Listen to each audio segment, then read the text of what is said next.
When you're talking about budget for Nigeria and you're talking about what is needed for the expectations of this budget, you may not call it budget of consolidation. I think that it is budget of economic recovery. That's what you may call it, because this budget has to address the issue of inflation, does address wealth creation, poverty, massive poverty. A lot of people are multidimensionally poor, 70% of Nigerians. That's to address the issue of, what do you call it? Insecurity, issue of infrastructure, and what have you. What other things do you think it can address? Well, when you look at yes, let me the issues it yes, should that address. I've raised, You talked about the issue of poverty, like Nigerians are poor multidimensionally. Now, I am trying to understand how the budget will address poverty. I do not feel the budget should address poverty. Rather, there are policies that the government can put in place that will help. For example, using the budget. Not necessarily the budget. Okay. Do you understand? For example, Nigeria is not investor friendly. Okay. Do you understand? Actually, companies are folding. Companies are leaving the country because of the issue of security, which the budget should actually address, because of double taxation. I do not even think it's a case of double taxation. We should be talking of multiple taxation, duplicity of taxes. Do you understand? Then you also look at the fact that people, let's say small medium enterprises, are all collapsing because of the inflation, the instability of the dollar and the naira. So you import at a certain rate, or you buy at a certain rate, and the next day it inflates and it goes higher, and you're not even making profits, right? So a lot of businesses are folding up. It is harsh for entrepreneurs. It is harsh for startup. Nigeria is not startup friendly. If you want to open a business, no matter how little it is, let's just say, okay, you want to go into the waste management business. Do you know the kind of licenses you pay for?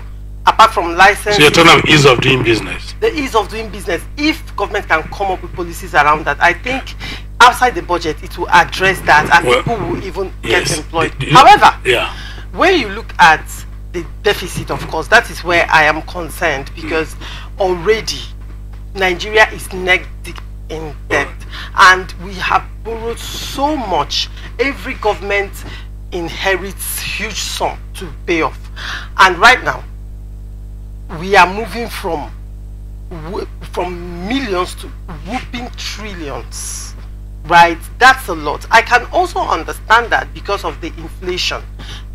So I mean, right now we have over 300, as far as I'm concerned, 300% inflation, because items you would buy ordinarily for 100 naira, right now you're buying for 350 naira. So that could explain why the budget is moving from millions into trillions. But the question is, how are we going to cope? How does the government intend to run this deficit, not forgetting that already we are neck deep in debt? That's okay. These are some of the issues. And talking about addressing some of our economic woes and poverty, you talk about SMEs.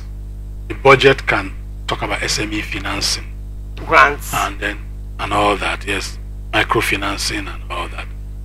The budget can also address issues of infrastructural problem. Yes. Because when you talk about ease of doing business, our roads are in very bad shape. Very true. So how can you move? I think that this budget should look at the roads, especially roads from the eastern region. And power. From Benin to Warri to Port Harcourt is terrible. Yep. So a lot of road infrastructure cannot, cannot be seen as being friendly, business friendly, or even tourism friendly. Yes. You talk about railway. We already get into trouble in railway because of the amount of borrowing. They're talking about the narrow gauge from Port Harcourt to Maiduguri. I think the budget can also address all that. Essentially, the budget is expected to do a lot of capital investment into infrastructural development. That could be one way of solving poverty. I agree. The budget can also look at the issue of insecurity, procurement of arms, recruitment and training of personnel, and all that. large scale assisting farmers with inputs and all that. Of course, it's part of their the renewed hope agenda that the president talked about. All this is educational infrastructure. We already have the Japa syndrome in our educational system. Many universities don't have lecturers any longer. You need to talk about all that manpower, shortage of manpower in our educational and how to make civil service attractive to experts. And they talk about health care delivery and all that. I think there's so much the budget can handle.